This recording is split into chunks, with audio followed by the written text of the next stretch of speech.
Hello students, welcome back. Here I am Priyanka and today we are going to start with chapter number 1, that is nutrition in plant. This is the part 2 video of this chapter. We have already discussed about part 1. In part 1 we have discussed nutrition and type of nutrition. या हम कह सकते हैं mode of nutritions के बारे में हम लोगों ने पार्ट 1 में डिस्कस किया है. In part 2 we will discuss about photosynthesis and how is soil replenishment, nitrogen cycle and mode of heterotrophic nutrition. इन सारे टॉपिक्स को इस वीडियो में हम लोग कवर करेंगे one by one. So video पूरा देखें एंड तक, तभी सारे टॉपिक्स आपको क्लियर होंगे. So let's start guys. Firstly we will discuss about photosynthesis. So photo means light and synthesis means to combine. Okay, photo means light and synthesis means to combine. यानी light की process से, यानी जो आपका sunlight है उसकी help से जो फूड की प्रोसेस होती है उसको हम बोलते हैं photosynthesis. So we can say the process of photosynthesis occur in presence of sunlight. Without sunlight the photosynthesis process does not occur.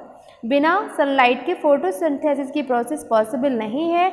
इसके लिए जो प्राइमरी नीड है, जो रिक्वायरमेंट्स है आपके एलिमेंट्स की, उसमें सबसे पहला हमारा हो गया sunlight, because sunlight is the ultimate source of energy. Okay, sun is the ultimate source of energy. So इस प्रोसेस में हम देख लेते हैं. इस प्रोसेस में जो रिक्वायरमेंट होगी वो होगा हमारा क्लोरोफिल की.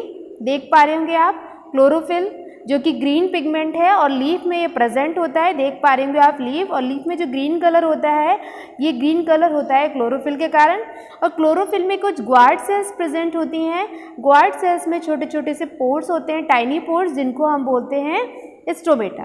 ओके, आगे हम लोग देखेंगे फोटोसिंथेसिस की प्रोसेस कुछ इस तरीके से होगी. इसमें क्या हो गया भाई, क्लोरोफिल की रिक्वायरमेंट है, हमने पढ़ लिया. सनलाइट की रिक्वायरमेंट है, क्योंकि क्लोरोफिल एक ही ऐसा पिगमेंट है, only pigment that absorb the sunlight. ठीक है, तो सनलाइट को एब्जॉर्ब करता है chlorophyll. Chlorophyll in the leaves will help absorbing sunlight. Then stomata, मैंने बताया क्लोरोफिल के अंदर ग्वार्ड सेल्स होती हैं कुछ इस तरीके से आप लोग देख पा रहे होंगे, जो कि स्टोमेटा के ओपनिंग और क्लोज करने में हेल्प करती हैं. तो जो ग्वार्ड सेल हैं या इसमें स्टोमेटा प्रेजेंट है, stomata in this leaf help to absorb CO2. और स्टोमेटा क्या हेल्प करते हैं, CO2 को एब्जॉर्ब करने में हेल्प करते हैं. इसके बाद रूट्स क्या होगी, रूट्स जो है वो एब्जॉर्ब करेगी वाटर को, वाटर एंड मिनरल्स को through the xylem and with the help of xylem and phloem and through the soil. ठीक है, जो रूट्स हैं वो सॉइल के थ्रू वाटर एंड मिनरल्स को एब्जॉर्ब करेंगी. किसकी हेल्प से, वेस्कुलर बंडल्स की हेल्प से, जिनको हम बोलते हैं जाइलम एंड फ्लोएम. तो इतना क्लियर हो गया आप लोग को. चलिए आगे हम लोग देखते हैं. अब इस प्रोसेस को थोड़ा और भी क्लियर करेंगे हम लोग, किस तरीके से जो फोटोसिंथेसिस प्रोसेस है वो कंप्लीट होती है. तो इसमें हमने पढ़ रखा है कि 6 मॉलिक्यूल्स ऑफ चाहिए कार्बन डाइऑक्साइड को एब्जॉर्ब करेंगे, कौन, stomata, and 6 molecules of water in the presence of sunlight and chlorophyll. Plants make food.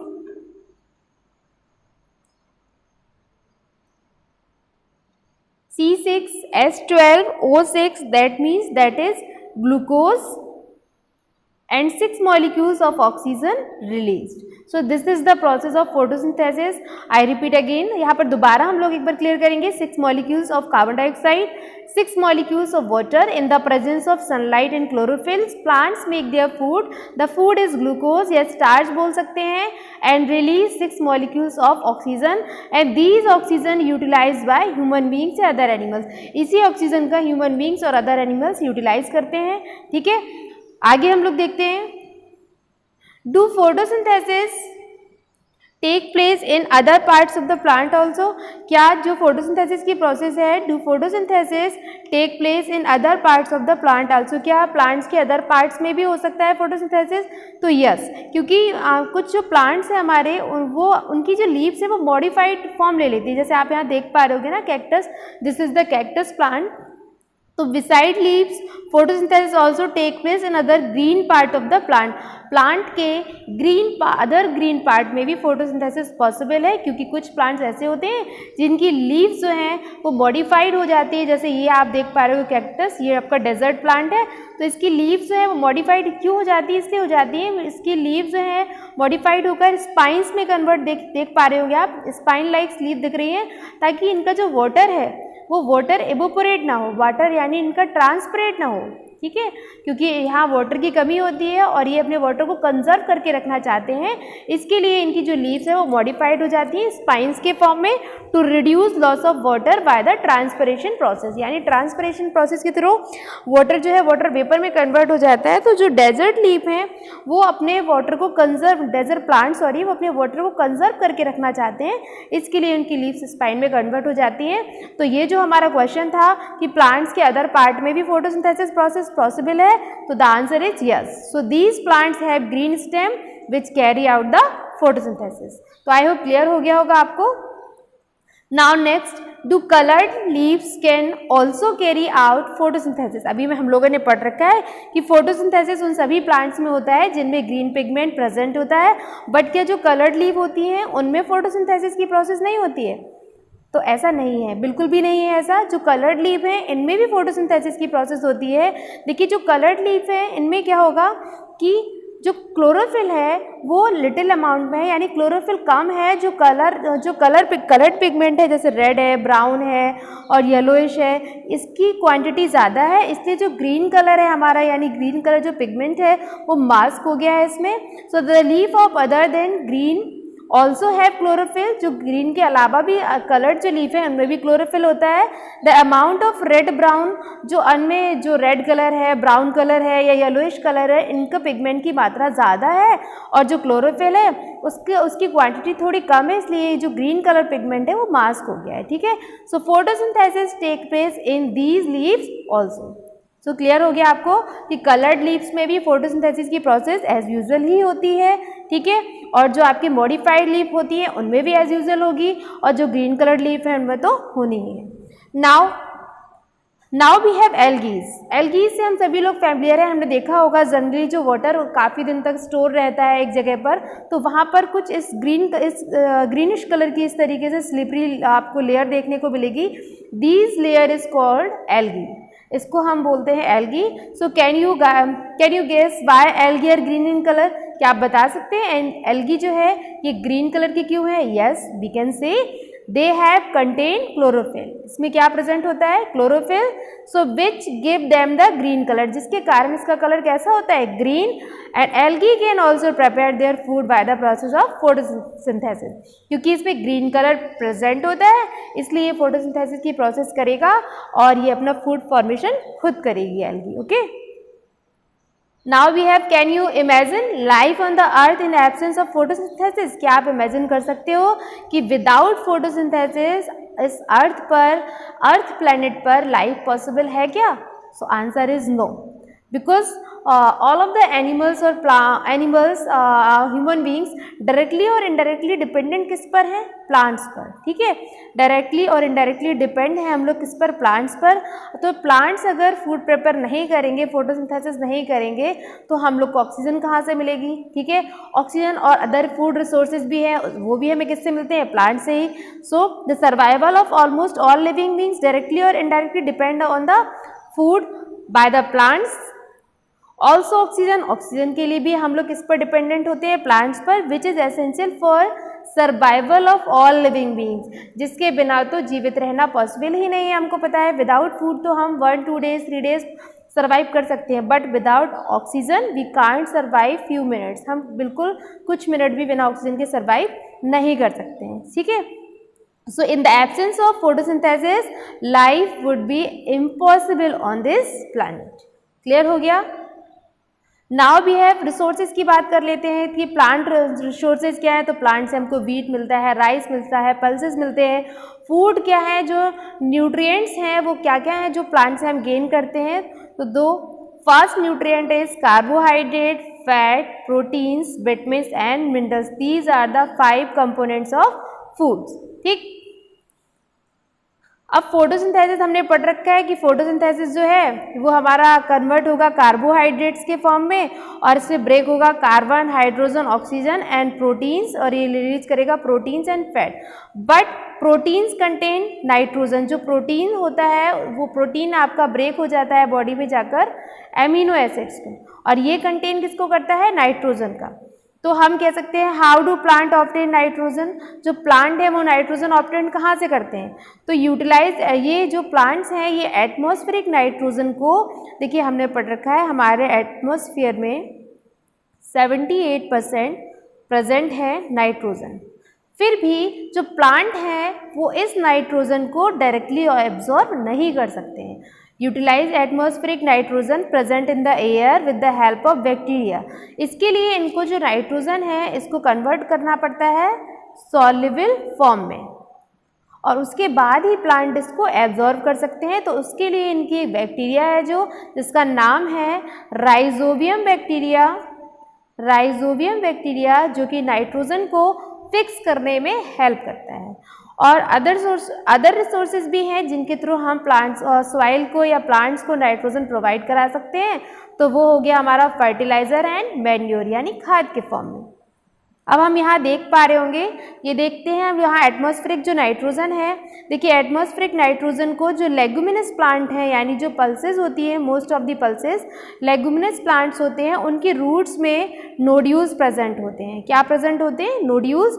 और उनमें एक बैक्टीरिया प्रेजेंट होता है, उस बैक्टीरिया को हम कहते हैं राइजोबियम बैक्टीरिया। ये बैक्टीरिया एटमॉस्फेरिक नाइट्रोजन को फिक्स करता है यानी उसको सॉल्युबल फॉर्म में कन्वर्ट करेगा। अब ये बैक्टीरिया, देखिए ये जो आपका लेगुमिनस प्लांट है और बैक्टीरिया है, इनके बीच सिम्बायोटिक रिलेशनशिप है। सिम्बायोटिक रिलेशनशिप क्या होता है? जब दो ऑर्गेनिज्म एक दूसरे को म्यूचुअल अंडरस्टैंडिंग पर डिपेंड हो या एक दूसरे को बेनिफिट दें, एक दूसरे को जब बेनिफिट्स दें तो वो हमारा होता है सिम्बायोटिक रिलेशनशिप। यहाँ पर जो लेगुमिनस प्लांट्स हैं ये इस राइजोबियम बैक्टीरिया को रहने के लिए स्पेस देते हैं, और जो राइजोबियम बैक्टीरिया है वो एटमॉस्फेरिक नाइट्रोजन को सॉल्युबल फॉर्म में कन्वर्ट कर देता है। ओके, अब हम लोग डिस्कस करेंगे other mode of nutrition in plants. देखिए पार्ट 1 में हम लोगों ने डिस्कस किया था there are 2 mode of nutrition, autotrophic nutrition, the first is autotrophic nutrition and second is heterotrophic nutrition. Okay, in this video we are going to discuss of type of heterotrophic nutrition। इन दोनों nutrition के बारे में हम लोगों ने part 1 में discuss किया है और इस वीडियो में हम हेटरोट्रॉफिक न्यूट्रिशन के पार्ट्स को डिस्कस करेंगे। तो इनको कैटेगराइज किया गया है कुछ 3 पार्ट्स में, parasitic plants, insectivorous plant and saprophytic plants. तो इन सभी को 1 बाय 1 हम लोग डिस्कस करेंगे। So firstly we will discuss about parasitic plant. तो पैरासिटिक प्लांट्स क्या होते हैं आप देख पा रहे होंगे, as you can see in the figure, ये येलो कलर की जो एक बेल है जिसको हम बोलते हैं कसकुटा, या जर्नली इसको जर्नल लैंग्वेज में या लोकल लैंग्वेज में इसको हम बोलते हैं अमरबेल। ठीक है, इसको बोलते हैं हम अमरबेल। ये टोटली डिपेंड होती है किसी दूसरे प्लांट में। आप देख पा रहे होंगे ग्रीन प्लांट है, उसके ऊपर ये स्प्रेड है पूरी तरीके से, और it take readymade food from the plants, यानी ये बना बनाया फूड खाता है। ये अपना जो फूड फॉर्मेशन सेल्फ बिल्कुल भी नहीं करता है, ये टोटली दूसरे प्लांट पर डिपेंडेंट होता है। और सबसे इम्पोर्टेंट बात, ये जिस प्लांट पर डिपेंड होगा उस प्लांट को पूरी तरीके से ये डिस्ट्रॉय कर देगा, और जिस प्लांट पर डिपेंड होता है उसको बोलते हैं होस्ट, और ये अपने होस्ट को हार्म भी पहुंचाता है। ठीक है, हमने सिम्बायोटिक रिलेशनशिप में क्या पढ़ा कि दोनों एक दूसरे के साथ म्यूचुअल अंडरस्टैंडिंग पर डिपेंड होते हैं, यानी दोनों एक दूसरे को बेनिफिट देते हैं। लेकिन यहाँ पर क्या होगा, ये जिस प्लांट पर डिपेंड होता है उसको बोलते हैं होस्ट, और ये होस्ट से न्यूट्रिशन लेगा, फूड लेगा, और उसको बदले में देगा क्या, उसको बदले में पहुँचाएगा नुकसान। ठीक है, since it deprive the host valuable nutrients it is called parasites। और ये इसीलिए इसको parasites कहते हैं। इसको जो भी valuable nutrients चाहिए प्लांट से ये गेन करेगा और धीमे धीमे उसको क्या पहुंचाएगा, नुकसान पहुंचाएगा। The most important example is cuscuta, अमरवेल, जिससे हम सभी लोग फैमिलियर हैं। Now second is insectivorous plants, नाम से ही क्लियर हो रहा होगा insectivorous, that means the plant eat insect. ऐसे प्लांट जो क्या ईट करते हैं, insect, that is called insectivorous plant. The example is, यहाँ पर बहुत सारे एग्जाम्पल हैं, एक एग्जाम्पल का डिस्कशन हम करेंगे। यहाँ पर आपका पिचर प्लांट दिया हुआ है, वीनस फ्लाई ट्रैप भी होता है, सन ड्यू भी होता है, ठीक है। ये सारे एग्जाम्पल हैं इंसेक्टिवोरस प्लांट्स के। तो पिचर प्लांट में क्या होगा, ये लीफ आप देख पा रहे होंगे, ये मॉडिफाइड हो गई है पिचर के फॉर्म में, और ये आप देख पा रहे हैं ये लिड है। तो जैसे ही इंसेक्ट आएगा इस पर, जैसे ही सिट करेगा तो यहाँ पर म्यूकस प्रेजेंट होता है, तो उसके जो इंसेक्ट के जो लेग हैं वो इसमें चिपक जाएंगे और ये लिड हो जाएगा बंद। जब ये लिड बंद हो जाएगा तो इसमें से कुछ डाइजेस्टिव एंजाइम या जूसेस सीक्रेट होंगे जिससे कि इंसेक्ट डाइजेस्ट हो जाएगा। तो such insect eating plant is called insectivorous plant. इस टाइप के इंसेक्टिवोरस प्लांट होते हैं जो कि इंसेक्ट को ईट करते हैं। Now next is saprophytic plant या saprophytes mode of nutrition. So the mode of nutrition in which organisms take nutrients from the soluble from dead and decaying matter. इसमें जो आपके प्लांट हैं वो डेड एंड डिकेइंग मैटर से अपने food को लेते हैं। इसका बेस्ट एग्जांपल है मशरूम, जो आपका एक फंजाई है, और सबसे इम्पोर्टेंट बात, ये एक एडिबल फंजाई है, ओके, जिसको हम ईट कर सकते हैं। इसको एगेरिकस भी बोलते हैं साइंटिफिक लैंग्वेज में। तो ये डेड और डिकेइंग मटेरियल से ही अपना फूड लेता है और ये ग्रो करेगा, और इस टाइप के प्लांट्स को हम बोलते हैं सैप्रोफिटिक न्यूट्रिशन या saprophytic plants. So plants which use saprophytic mode of nutrition, जो plants saprophytic mode of nutrition को फॉलो करते हैं यानी डेड एंड डिकेइंग मैटर से अपना फूड लेते हैं, उनको बोलते हैं सैप्रोट्रॉप्स। अच्छा, अभी तो हम लोगों ने ये सारा कुछ डिस्कस किया। अब आप ये बताइए कि अगर अभी हमने पढ़ा कि रूट जो हैं वो सॉइल से न्यूट्रिशन लेती हैं यानी मिनरल्स और वाटर लेंगी, और उसके बाद ये जो प्रोसेस होती है फोटोसिंथेसिस की या प्लांट्स को जो भी रिक्वायरमेंट होती है, सारी चीज़ें हमने पढ़ रखी हैं। लेकिन अगर कंटिन्यूसली जो सॉइल से जो रूट्स हैं वो न्यूट्रिएंट्स को लेती रहेंगी यानी मिनरल्स को और वाटर को एब्जॉर्ब करेंगी, तो वाटर तो फिर भी जब रेन होगी तो उससे फिर वाटर जो है फिर भी हम गेन कर लेंगे, लेकिन जो इसकी फर्टिलिटी है या जो न्यूट्रिएंट्स हैं वो तो रेप्लेनिश हो जाएंगे। जब बराबर कंटिन्यूसली जो सॉइल से रूट जो है वो एब्जॉर्ब करेंगे मिनरल्स को, तो एक समय ऐसा आ जाएगा ना कि मिनरल्स तो खत्म हो जाएंगे सॉइल में। तो उसके लिए हमको क्या करना है, सॉइल को रेप्लेनिश करना है। So how nutrients are replenish in soil, किस तरीके से हम रेप्लेनिशमेंट करते हैं सॉइल में, तो फर्टिलाइजर्स या मैन्यूर को हम ऐड करते हैं, उससे भी सॉइल रेप्लेनिश होती है। जैसे हमारे कुछ मिनरल्स हैं, nitrogen, phosphorus, calcium, magnesium, sulphur.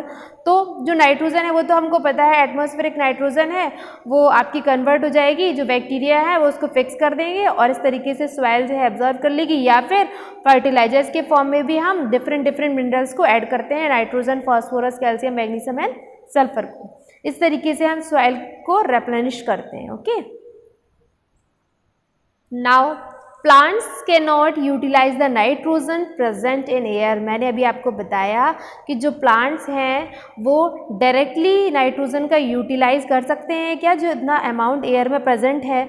अगर एयर में हमको पता है एटमॉस्फेयर में नाइट्रोजन 78% है, तो फिर नाइट्रोजन की तो कमी होनी नहीं चाहिए सॉइल में। लेकिन प्रॉब्लम ये है ना कि जो प्लांट्स हैं वो डायरेक्टली इस एटमॉस्फेरिक नाइट्रोजन को गेन नहीं कर सकते हैं, उसका यूज़ नहीं कर सकते हैं। इसके लिए उनको हेल्प चाहिए किसकी, लेग्यूमिनस प्लांट्स की। तो लेग्यूमिनस प्लांट्स और ये जो आपका राइजोबियम बैक्टीरिया है, मैंने प्रीवियसली भी बताया, ये आपस में सिम्बायोटिक रिलेशनशिप शो करते हैं, यानी दोनों एक दूसरे को बेनिफिट देंगे। जो लेग्यूम प्लांट्स होते हैं ये इनको रहने के लिए स्पेस देते हैं, और उसके बदले में जो हमारा बैक्टीरिया है, राइजोबियम बैक्टीरिया है, ये एटमॉस्फेरिक नाइट्रोजन को फिक्स कर देता है यानी इसको सॉल्युबल फॉर्म में कन्वर्ट कर देता है।